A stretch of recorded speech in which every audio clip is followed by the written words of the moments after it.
رمضان میں کتنے حروف ہیں؟ را، میم، ضاد، الف اور نون۔ غوث پاک کتنی پیاری تفصیل بیان کرتے ہیں کہ را سے مراد رضوان اللہ یعنی رضا الہی ہے، میم سے مراد محابات اللہ عن العصاة یعنی اللہ پاک کی گناہ گاروں پر رحمت اور مہربانی فرمانا ہے۔ لفظ رمضان میں جو تیسرا حروف ضاد ہے اس سے مراد ضمان اللہ یعنی اللہ پاک کی امان ہے۔ چوتھا لفظ الف ہے، اس سے مراد الفت اللہ محبت الہی ہے۔ آخری لفظ نون، اس سے مراد نور اللہ۔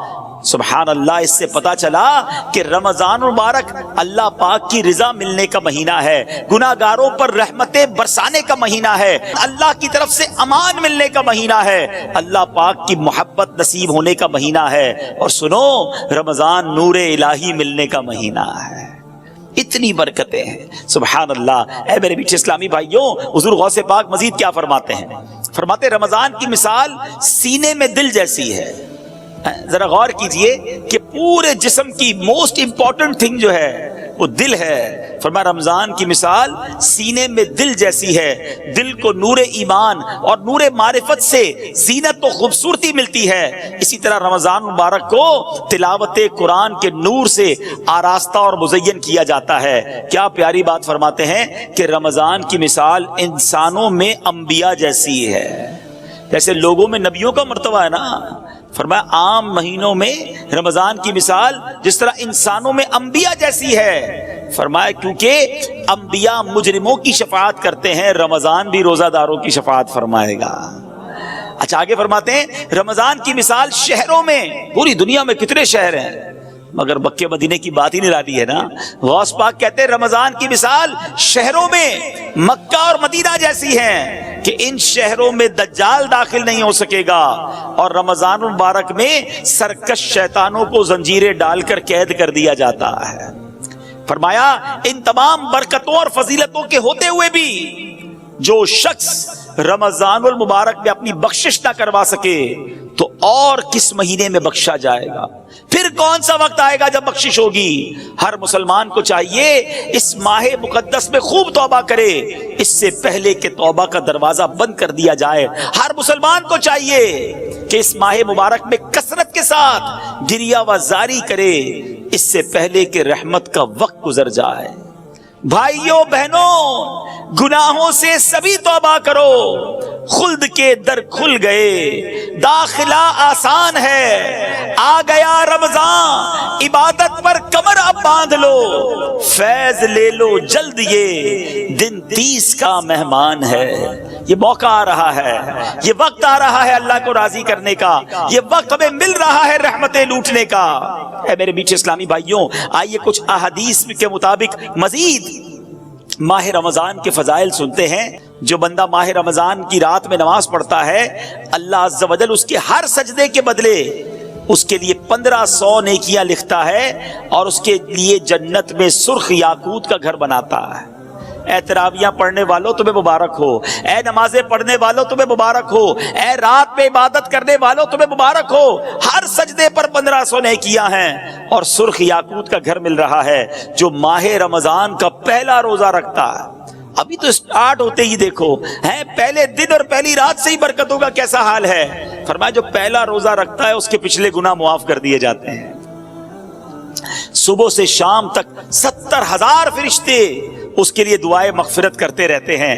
رات اور دن میں جو بندہ جب بھی سجدہ کرتا ہے، اس کے ہر سجدے کے بدلے اسے جنت میں ایک ایسا درخت عطا کیا جاتا ہے کہ اس کے سائے میں گھوڑ سوار جو ہے وہ 500 سال تک چلتا رہے۔ اتنا بڑا درخت جنت میں دیا جائے گا۔ ہر سجدے کے بدلے نوافل پڑھنے والے، نمازیں پڑھنے والے، اوابین پڑھنے والے، تہجد پڑھنے والے، تراویح پڑھنے والے، ان سب کو مبارک ہو۔ آئیے میٹھے اسلامی بھائیوں، میں بھی نیت کروں، آپ بھی نیت کریں کہ رمضان کے پورے روزے رکھیں گے، رمضان کی جتنی نمازیں انشاءاللہ پڑھیں گے اس میں ساری سنتیں، سارے نوافل بھی پڑھیں گے، انشاءاللہ پوری تراویح پڑھیں گے، خوب تلاوت قرآن کریں گے۔ دیکھیں نا کاروباری لوگوں کا حال کیا ہوتا ہے، جو بزنس مین ہوتے ہیں، ہر بزنس کا ایک سیزن آتا ہے۔ گرمیوں میں کولر والے کہتے ہیں ہمارا سیزن آیا ہے، ایئر کنڈیشن والے کہتے ہیں ہمارا بڑا سیزن آیا ہے، پنکھے والے بڑے مصروف ہو جاتے ہیں، برف والوں کا کام چمک جاتا ہے، وہ کہتے ہیں وقت آیا ہے کمانے کا۔ سردیاں آتی ہیں تو کمبل والے، ہیٹر والے، بہت سارے ایسے کام ہیں جو سردیوں میں چلتے ہیں۔ شادیاں آتی ہیں تو شادیوں کا سیزن آتا ہے تو کپڑے والوں کا سیزن چل پڑتا ہے۔ آج کل کئی علاقوں میں فصل کی کٹائی ہو رہی ہے تو کئی تہوار ان علاقوں میں فصل کی کٹائی کے ساتھ جڑے ہوئے ہوتے ہیں کہ جناب فصل کٹے گی تو پھر شادی بھی کریں گے، اب جناب موٹر سائیکل بھی لیں گے، یعنی کئی کاروبار کے سیزن آتے ہیں اور اس میں لوگ بھرپور طریقے سے کوشش کرتے ہیں کہ زیادہ سے زیادہ کام کریں تاکہ مال کما لیں۔ سچی بات یہ ہے کہ اے گناہگاروں، تمہارے لیے رحمتوں کا سیزن آ گیا ہے، برکتوں کا سیزن آ گیا ہے، مغفرتیں لوٹنے کا سیزن آ گیا ہے، نیکیوں کا ریٹ بڑھا دیا گیا ہے، اجر بڑھا دیا گیا، نفل کا ثواب فرض کے برابر، فرض کا ثواب 70 گنا کر دیا گیا۔ میرا اور آپ کا جو خطرناک ترین دشمن ہے شیطان، اسے قید کر دیا گیا، کتنا آسان کر دیا گیا عبادت کرنا۔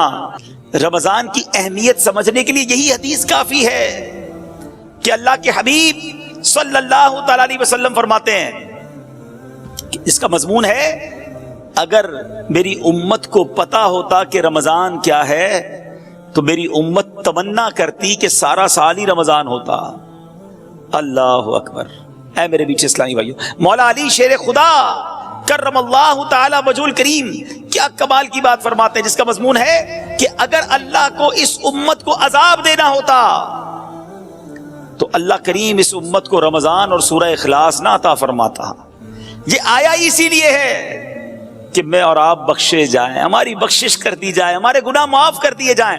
دیکھیں نا، سارا سال میں اور آپ دعا کرتے یا اللہ سن لے، کرم فرما، ہم پر رحمت فرما، توبہ قبول کر لے، مغفرت فرما دے۔ یہ ایک بندے کی رب کی بارگاہ میں التجا ہوتی ہے نا، مگر رمضان میں معاملہ کیا ہوتا ہے کہ رمضان کی راتوں میں آسمان دنیا سے ندا دی جاتی ہے، رحمت کی صدا ہوتی ہے کوئی مانگنے والا کہ اس کی مغفرت کر دی جائے، ہے کوئی توبہ کرنے والا اس کی توبہ قبول کی جائے، ہے کوئی سوالی کہ اس کا سوال پورا کیا جائے۔ ادھر سے صدائیں لگائی جا رہی ہیں۔ پہلا عشرہ عشرہ رحمت، دوسرا عشرہ عشرہ مغفرت، تیسرا عشرہ جہنم سے آزادی کا عشرہ ہے۔ میرے بیچ اسلامی بھائیوں ذرا غور کیجئے کہ رمضان میں مغفرتیں کتنی ہوتی ہیں۔ احادیث میں مضمون ملتا ہے کہ روزانہ افطار کے وقت 10 لاکھ گناہگاروں کو جہنم سے آزاد کر دیا جاتا ہے، ڈیلی، روزانہ۔ فرمایا کہ جب رمضان میں جمعے کا دن آتا ہے، جمعرات کی رات اور جمعے کے دن ہر لمحے 10 لاکھ بخشے جا رہے ہیں۔ اور پھر فرمایا جب رمضان کی آخری رات آتی ہے نا تو جتنے پورے مہینے میں بخشے تھے اس کی تعداد کے مطابق اتنے گناہگار اور جہنم سے آزاد کر دیے جاتے ہیں۔ ہمارے کیلکولیٹر جواب دے جائیں گے، اتنے لوگ بخشے جاتے ہیں۔ اس میں بھی چند بد نصیب ہوتے ہیں جو نہیں بخشے جاتے، اور اس کے بارے میں آپ نے سن لیا شروع میں کہ جو رمضان کو پائے اور اپنی مغفرت نہ کروا سکے وہ ہلاک و برباد ہو جائے۔ رمضان جو ہے نا، اس کے 2 نام ہیں۔ آئیے میں ان 2 ناموں کے بارے میں آپ کو کچھ بتاتا ہوں تاکہ احساس ہو کہ رمضان آیا کیوں ہے اور ہم نے اس کو گزارنا کیسے ہے۔ ماہ رمضان کا ایک نام ہے ماہ صبر اور دوسرا نام ہے مواسات کا مہینہ۔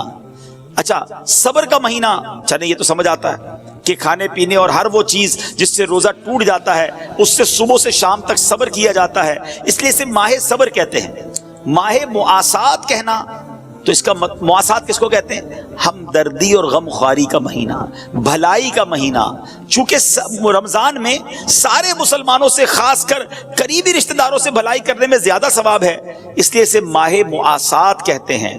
علماء کرام نے روزہ فرض ہونے کی حکمتوں میں ایک حکمت یہ بھی بیان فرمائی کہ روزہ جو ہے نا بیسیکلی فقر و فاقے کا عملی طور پر احساس دلاتا ہے۔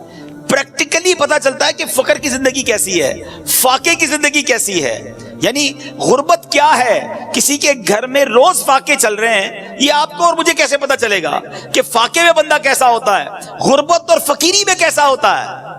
اب جب بندہ روزہ رکھتا ہے اور بھوکا ہوتا ہے، بھوک لگتی ہے، پیاس لگتی ہے اور روزانہ روزے رکھ رہا ہے، اب اسے احساس ہوتا ہے کہ میں تو کچھ افطار میں جا کے کھا لیتا ہوں، مگر غریب کئی ایسے ہیں جو ساری زندگی اسی طرح گزار رہے ہیں، فقیری میں گزار رہے ہیں، فقر و فاقے میں گزار رہے ہیں۔ اللہ اکبر، جب بندہ اس طرح خود بھوک کو دیکھتا ہے تو اب بھوکوں کی مدد کرنے کا جذبہ بڑھتا ہے، غریبوں کی خیر خواہی کا جذبہ بڑھتا ہے۔ یہ بیسیکلی روزے کی ایک حکمت علماء نے بیان کی۔ اعلیٰ حضرت امام اہل سنت کے والد محترم مولانا نقی علی خان رحمۃ اللہ تعالی کیا فرماتے ہیں کہ ایک شخص تھا، اسے صدقہ خیرات کا بڑا شوق تھا، خدائے خدا میں بہت خرچ کرتا، جو پیسے ہاتھ میں آتے خرچ کر دیتا۔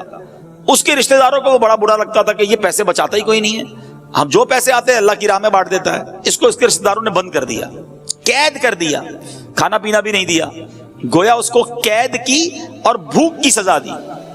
کچھ دنوں بعد وہ بعد آیا، جب اس کو اس قید سے نکالا کہ اب شاید صحیح ہو گیا ہوگا، اب اتنا خرچہ نہیں کرے گا اللہ کی راہ میں، وہ جیسے ہی باہر آیا، باہر آتی اس نے اور صدقہ و خیرات کرنا شروع کر دیا۔ تو رشتہ داروں نے کہا تمہیں سمجھ نہیں آئی، قید سے سبق نہیں ملا؟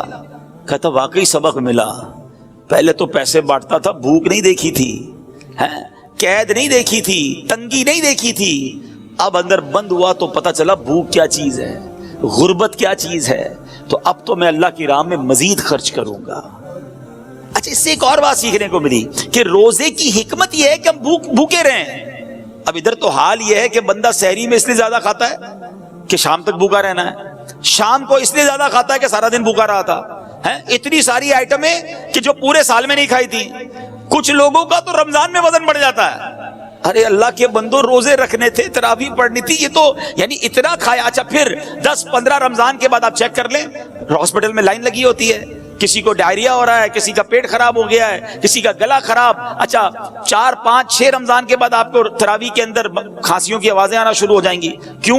روزانہ افطار میں سموسے کھانے ہیں، روزانہ تلی ہوئی 4 قسم کی آئٹمیں کھانی ہیں، کچھ تو ہماری افطاری کی واجبات ہیں، یہ نہیں ہوگی تو لگتا ہے افطاری نہیں ہوگی۔ اللہ اکبر، ہم نے تو رمضان کے روزوں کو کچھ اور ہی بنا دیا، حالانکہ اس میں بھوکا رہنا مقصود تھا کہ انسان۔ اچھا، اب جب بھوکے ہوتے ہیں نا، ایک تو غربت کا اور بھوک کا احساس، دوسرا آپ نے دیکھا ہوگا کر و فر ختم ہو جاتا ہے، عاجزی آ جاتی ہے، وہ جو ٹور ہوتی ہے نا، اکڑ کے چلنا، روب جمانا، ڈانٹنا، جھڑکنا، بالکل اس کو فیل ہونے لگتا ہے کہ یار میری اوقات ہی کوئی نہیں ہے، بالکل وہ ڈھال ہو جاتا، اس کو پتہ چل جاتا ہے کہ یہ میری اوقات ہے۔ عاجزی سے، انکساری سے، محبت سے لوگوں سے بات کریں۔ اور ہم سب جب بھوکے دسترخوان پر بیٹھتے ہیں تو احساس ہوتا ہے کہ یار بھوک کیا چیز ہے۔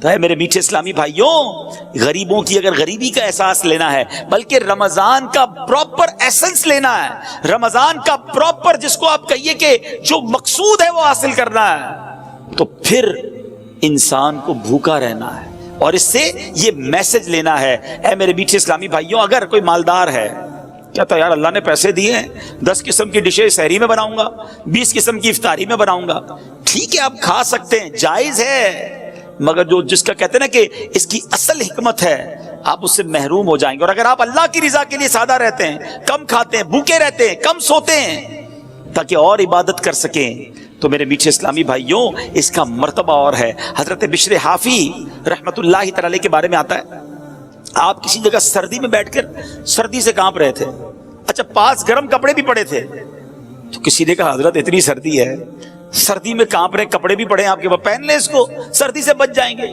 کیا کمال کا جواب دیا، فرمایا پورے شہر میں سردی ہے، بہت سارے غریب ہیں جن کے پاس گرم کپڑے نہیں ہیں، اور میرے پاس اتنے پیسے بھی نہیں کہ سب کو گرم کپڑے پہنا دوں، کم از کم خود سردی میں رہ کر ان کی سردی کا احساس تو کر سکتا ہوں، غریبوں کے ساتھ اظہار یکجہتی تو کر سکتا ہوں۔ اب یہ اللہ والوں کا انداز ہے، مگر ادھر تو حال یہ ہے کہ غریب کی غربت کا مذاق اڑایا جاتا ہے، اس کو دکھا دکھا کے ایسے کام کیے جاتے ہیں جس سے اس کے دل پر اور افسوس طاری ہو جائے۔ ایک تو یہ سوشل میڈیا نے جو بیڑا غرق کیا ہے، اب تو حال یہ کہ افطار میں کیا پکا ہے پہلے اس کی تصویر جائے گی پھر افطار ہوگا، پتہ چلے آج ہمارے گھر میں کیسی افطاری بنی ہے، کون سے ہوٹل میں سحری کی ہے، کون سی جگہ پر افطاری کی ہے، دنیا بھر کو بتانا ہے تاکہ جس کے پاس پیسے نہیں ہیں وہ بھی تکلیف میں مبتلا ہو جائے۔ نہیں میرے میٹھے اسلامی بھائیوں، اگر اللہ نے آپ کو کوئی نعمت دی ہے تو اس کا مطلب یہ نہیں کہ لوگوں کو تکلیف دیں، لوگوں کو وہ نعمتوں کو دکھا کر ان کے دلوں میں رنج طاری کریں۔ یہاں تک لکھا گیا کتابوں میں کہ اپنے گھر میں اچھا کھانا بناؤ تو تھوڑا زیادہ بناؤ تاکہ پڑوسیوں کو دو، اور اگر نہیں دینا تو پھر ان کے سامنے اس کو ظاہر بھی نہ کرو۔ بڑے بڑے برگر پیزا اور پتہ نہیں کیا کیا گھر پہ منگواتے ہیں، اور اس کے باکسز گھر کے باہر پڑے ہوتے ہیں۔ برابر والے کا بچہ غریب ہے، والد کو کہتا ہے ابو دیکھو پڑوس میں یہ آیا، ہمیں بھی یہ کھانا ہے۔ وہ والد کہاں سے کھلائے گا، اس کے پاس پیسے ہی نہیں ہے۔ یا تو ساتھ دے غریبوں کا، اگر نہیں دے سکتے تو ان پر اور تکلیف طاری نہ کر دیں۔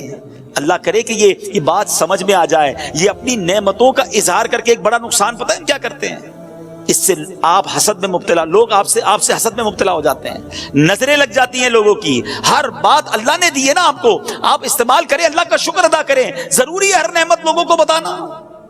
پھر کہتے پتہ نہیں کوئی عمل ہو گیا ہے، کوئی نظر لگ گئی ہے۔ ارے بھائی تم نے کون سی چیز جو تمہارے پاس ہے سب تم نے سوشل میڈیا پہ ڈال دی ہے۔ آج نیا فون خریدا ہے، آج نئی گاڑی خریدی ہے، آج میں نے یہ والی کرسی خریدی ہے، تو یہ والی گھڑی خریدی ہے۔ کیوں بتانا ہے سب کو؟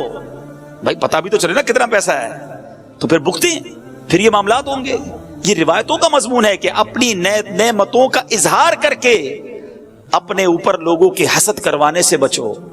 اگر اللہ نے دیا ہے یا تو سادہ رہیں یا پھر لوگوں کی مدد کریں، اور اگر نہیں کر سکتے تو یہ دکھلاوا بند کر دیں۔ تو بہرحال میرے بیچ اسلامی بھائیوں، یہ کم کھانا جو ہے نا، یہ نعمت پتہ ہے کتنی بڑی ہے، سبحان اللہ، کہ گلا سوکھتا ہے نا جب پیاس سے، بھوک اور پیاس کا خوب احساس ہونا یہ روزے کے مقاصد سے ہے۔ تو میرے بیچ اسلامی بھائیوں، اگر روزے کا اصل مقصد ہی فوت ہو جائے گا، ساتھ ہی کھانے سے طبیعت بدمزہ ہو جائے گی، معدہ بھی خراب ہونے کا امکان ہے، تو اگر آپ واقعی 30 کے 30 روزے رکھنا چاہتے ہیں، پورا مہینہ تراویح پڑھنا چاہتے ہیں، روز تلاوت کرنا چاہتے ہیں، درود پاک پڑھنا چاہتے ہیں، افطار کے وقت آنسو بہانا چاہتے ہیں، تاک راتوں میں ساری رات مسجد میں گزارنا چاہتے ہیں، تو اس کے لیے آپ کو کم کھانا ہوگا، اس کے لیے پلان کرنا ہوگا کہ یہ مہینہ اس لیے نہیں آیا کہ میں نے کھانے پینے اور مزے اڑانے ہیں، یہ مہینہ تو اللہ کی راہ میں خرچ کرنے کے لیے آیا ہے، یہ مہینہ تو سجدے کروانے آیا ہے، یہ مہینہ تو تلاوت کرنے کے لیے آیا ہے۔ تو پھر انشاءاللہ اگر آپ کی پلاننگ ہوئی تو آپ اللہ نے چاہا خوب برکتیں لوٹ سکیں گے۔ یہ پاک کا رمضان کیسا ہوتا؟ تلاوت قرآن والا، دعاؤں والا، سجدوں والا۔ ایک جگہ فرماتی بی بی عائشہ صدیقہ رضی اللہ تعالیٰ عنہ کہ میرے آقا رمضان میں بستر پر تشریف نہ لاتے، یعنی رات عبادتوں میں گزرتی تھی، کم آرام ہوتا تھا۔ ادھر تو ایسے بھی کئی لوگ ملتے ہیں جو سارا دن ہی سوتے رہتے ہیں، نمازیں قضا کر دیتے، بھائی روزہ رکھا ہے، معاذ اللہ ثم معاذ اللہ، نماز بھی پڑھنی ہے، عبادت بھی کرنی ہے، روزہ بھی رکھنا ہے، اور انشاءاللہ عبادت بھی خوب کرنی، ثواب کمانا ہے۔ تو بہرحال میرے بیچ اسلامی بھائیوں، پیارے آقا کا رمضان دعاؤں کے ساتھ، گر گڑا کر نمازوں کے ساتھ، تلاوت قرآن کے ساتھ، اور پھر ہم نے سنا کہ سخاوت کے ساتھ، تیز آندھی سے چلنے والی ہوا سے بھی زیادہ میرے آقا سخاوت فرماتے۔ اب ہم نے کیا کرنا ہے؟ ہم نے بھی ان اعمال کی نیت کر لینی ہے۔ تو پہلی نیت یہ کرتے ہیں انشاءاللہ کہ رمضان کے پورے روزے رکھیں گے، پوری تراویح پڑھیں گے، ارے ہر سجدے پر 1500 نیکیاں، جنت میں یاقوت کا گھر، جنت کا درخت۔ جو 8 رکعتیں پڑھ کے تراویح چھوڑ کے جاتے، سوچو کتنی نیکیاں چھوڑ گئے۔ 12 رکعتیں پڑھ کے نکل جاتے، ذرا سوچے کتنی نیکیاں چھوڑ گئے، کتنے جنت کے محل تم سے چلے گئے، کتنے خزانے چھوڑ دیے تم نے۔ 3 روزہ تراویح پڑھتا ہوں، کیوں؟ باقی دن تو پھر کاروبار کرنا ہے۔ اگر کوئی 3 روزہ 5 روزہ 7 روزہ ختم قرآن میں تراویح پڑھ لیتا ہے، ٹھیک ہے اگر وہ صحیح طریقے سے پڑھتا ہے، لیکن بقیہ دنوں کی تراویح معاف نہیں ہوئی ہے، وہ بھی پڑھنی ہے۔ روزانہ 20 تراویح پڑھیں گے انشاءاللہ، آخر رمضان تک پڑھیں گے انشاءاللہ۔ اب آتے سخاوت کی طرف۔ سبحان اللہ، اس مہینے میں خوب اللہ کی راہ میں خرچ کریں، اور جب بھی اللہ کی راہ میں خرچ کریں نا، پہلے تو یہ ذہن بنا لیں، یہ جو ہوتا ہے نا کہ یار اب خرچ کریں گے تو کم ہو جائے گا، کیلکولیٹر تو یہی کہتا ہے، ہمیشہ یاد رکھیں۔ 1 لاکھ روپے ہیں، 5000 دے دیے تو کیلکولیٹر تو بتائے گا 95,000 رہ گئے، لیکن انشاءاللہ میرے آقا کیا فرماتے وہ میں آپ کو بتاتا ہوں۔ نبی پاک علیہ الصلوۃ والسلام فرماتے ہیں، جس کا مضمون ہے کہ میں اللہ کی قسم کھا کر کہتا ہوں، اللہ کی راہ میں خرچ کرنے سے مال کم نہیں ہوتا۔ تو یہ طے ہو گیا کہ بے شک دنیا کا حساب کچھ اور کہے، مصطفیٰ کریم علیہ الصلوۃ والسلام فرما رہے ہیں تو یہ مال ملٹی پلائی ہوگا، یہ بڑھے گا۔ اچھا ایسا نہیں ہے کہ اس کی مثالیں ہمارے ساتھ نہیں ہیں، جو حلال کماتا ہے، پوری زکوٰۃ دیتا ہے، اس سے پوچھو ہر سال اس کی زکوٰۃ بڑھتی چلی جاتی ہے۔ کیسے بڑھتی ہے بھائی؟ زکوٰۃ بڑھنے کا مقصد کیا ہوا؟ آپ کا مال بھی تو بڑھ گیا نا۔ تو اللہ کی راہ میں خرچ کرنے سے مال کم نہیں ہوتا، اور بالخصوص زکوٰۃ، اگر زکوٰۃ آپ پر واجب ہے، آپ صاحب استطاعت ہیں، اور وہ جو تمام زکوٰۃ کی شرائط ہیں، اس کے بعد اب زکوٰۃ دینے کا وقت آ گیا، خدا را پوری زکوٰۃ دیں۔ میں جو اب جملہ کہنے جا رہا ہوں یہ بڑے درد دل کے ساتھ کہہ رہا ہوں کہ بدقسمتی سے جس طرح دکھنے کو ملتا ہے کہ شاید 5-7% لوگ پورے پاکستان میں یا دنیا میں دیکھیں تو 10% ہوگا یا 5-7% ہی ہوگا کہ رمضان کے علاوہ نماز پڑھتے ہیں، لیکن ایسا ہی لگتا ہے کہ شاید اتنی ہی پرسنٹیج پوری زکوٰۃ دیتی ہے، ورنہ لوگ اب زکوٰۃ بھی نہیں دیتے۔ حالانکہ احادیث میں زکوٰۃ کو مال کا میل قرار دیا گیا، یہ جس مال میں مل جائے گا نا اس مال کو بھی برباد کر دے گا، لیکن آج خیال ہی نہیں ہے۔ یا تو زکوٰۃ دینا بڑا بھاری پڑتا ہے، یہ چند 100 ہزار اور لاکھ والے شاید زکوٰۃ دے دیتے ہوں، لیکن جب یہ زکوٰۃ لاکھوں اور کروڑوں میں پہنچتی ہے نا تو اب شیطان دل پکڑ لیتا ہے کہ اتنے پیسے زکوٰۃ میں دے دے گا۔ اللہ اکبر، یہ 10 لاکھ کی زکوٰۃ دینے والا جو گھبرا رہا ہے، یہ اللہ کا بندہ کیوں نہیں سوچتا کہ اللہ نے 4 کروڑ دیے تو 10 لاکھ بنی ہے نا، تمہیں تو شکر ادا کرنا چاہیے تھا۔ میں یہاں ایک مشورہ دیتا ہوں کہ جب بھی اللہ کی راہ میں خرچ کرنے کی باری آئے نا، زکوٰۃ دینے کی باری آئے، صدقہ دینے کی باری آئے، تو خرچ بھی کرو اور اللہ کا شکر بھی ادا کرو کہ یا اللہ تیری مہربانی، تو نے دینے والا بنایا، مانگنے والا نہیں بنایا۔ تمہیں دیتے وقت بھاری پڑتا ہے، شکر ادا کرو اللہ نے دینے والا بنایا ہے، پوری زکوٰۃ ادا کریں اور زکوٰۃ بڑھ کر اور ادا کریں، صدقہ اور خیرات بھی کریں، لیکن یہاں دل پر بھار پڑ جاتا ہے۔ یہی تو امتحان ہے۔ سخی اللہ کو پسند ہے، یاد رکھیے گا میٹھے اسلامی بھائیوں، احادیث میں یہ مضمون ملتا ہے کہ سخی اللہ کے قریب، جنت کے قریب، لوگوں کے قریب ہوتا ہے اور دوزخ سے دور ہوتا ہے، اور جو بخیل ہوتا ہے نا، کنجوس، فرمایا وہ اللہ سے بھی دور، بندوں سے بھی دور، جنت سے بھی دور ہوتا ہے، دوزخ کے قریب ہوتا ہے۔ اپنے دل سے پوچھو کدھر ہے، سخاوت والی سائیڈ پر ہے یا بخل والی سائیڈ پر، کنجوسی والی سائیڈ پر ہمارا دل ہے؟ تو ہے میرے میٹھے اسلامی بھائیوں، ماہ رمضان یہ اللہ کی راہ میں خرچ کرنے کا مہینہ ہے، اور اگر آپ کی زکوٰۃ ادا ہو بھی جائے اور مزید نیکیاں کمانے کا موقع ملے نا تو اور خرچ کر دینا، جاتا کوئی نہیں ہے۔ ہاں، بڑی پیاری ایک حدیث پاک ہے جس کا مضمون ہے گن گن کر خرچ نہ کرو ورنہ وہ رب کریم بھی تمہیں گن گن کر عطا فرمائے گا۔ ارے اللہ جب دیے جا رہا ہے تو آپ خرچ کریں، اور یہ خرچ کرتے وقت اگر یہ مائنڈ سیٹ بن جائے نا، ذہن بن جائے کہ یہ میرے جیب سے نکل کر جہاں میرے ہی اکاؤنٹ میں رہا ہے، ہاں میرے ہی انشاءاللہ آخرت کے اکاؤنٹ میں جمع ہو رہا ہے، تو پھر دینے میں غم نہیں آئے گا۔ کوئی ایسا بندہ دیکھا ہے آپ نے کہ آپ کو ملے یار آج بہت موڈ آف ہے، کیوں بھائی؟ وہ لاکھ روپے جیب میں پڑے تھے، آتے آتے اپنے اکاؤنٹ میں ڈلا کے آ گیا ہوں۔ آپ کہیں گے کیا ہو گیا بھائی، جیب میں تھے آپ کے اکاؤنٹ میں چلے گئے، ٹینشن کس بات کی ہے؟ تو بالکل ایسا ہی ہے، آپ نے جب بھی اللہ کی راہ میں خرچ کرنا ہے نا، کسی غریب کی مدد کرنی ہے، کسی رشتہ دار کی مدد کرنی ہے، کوئی مسجد میں چندہ دینا ہے، کوئی نیکی کا کام، واٹ ایور آپ نیکی کا کام کریں، فوراً سوچ لیں یہ میرے اکاؤنٹ میں ڈپازٹ ہو گیا ہے، اور ایسے اکاؤنٹ میں جمع ہوا ہے جہاں سے کوئی چھین بھی نہیں سکتا۔ ہاں، حدیث قدسی ہے، اللہ فرماتا ہے اے ابن آدم اپنا مال میرے پاس جمع کروا دے، نہ جلے گا، نہ ڈوبے گا، نہ چوری ہوگا، یعنی نہ کم ہوگا۔ خلاصہ حدیث ہے، اور اللہ فرماتا ہے میں اس دن تجھے دوں گا جس دن تجھے نیکی کی ضرورت ہوگی۔ یاد ہے نا قیامت کا دن کتنا نفسا نفسی کا دن ہوگا، ایسی نفسا نفسی میں میری نیکیاں ڈپازٹ ہیں، اور اللہ نے وعدہ فرمایا تجھے اس دن دوں گا جس دن تجھے نیکی کی ضرورت ہوگی۔ تو اس کا تو طریقہ یہ ہونا چاہیے کہ زکوٰۃ تو پوری دینی ہے، اس کے بعد بھی جب موقع ملے نا، یار تھوڑے پیسے ہیں یار تھوڑے اور ڈال دیتا ہوں آخرت کے اکاؤنٹ میں، تھوڑے اور جمع کروا دیتا ہوں۔ وہ نہیں کمیٹی ڈالتے ہیں لوگ، کمیٹی BC جس کو کہتے ہیں، یار تھوڑے تھوڑے جمع کر لو، برے وقتوں میں کام آئے گی۔ یہ شاندار کمیٹی ہے، یہ شاندار BC ہے۔ اللہ کی راہ میں خرچ کرتے رہا کرو، نیکی کا موقع ملے تلاش کر کے خرچ کر دیا کرو، تاکہ وہاں ملے کہ جہاں کوئی مدد کرنے والا نہیں ہوگا۔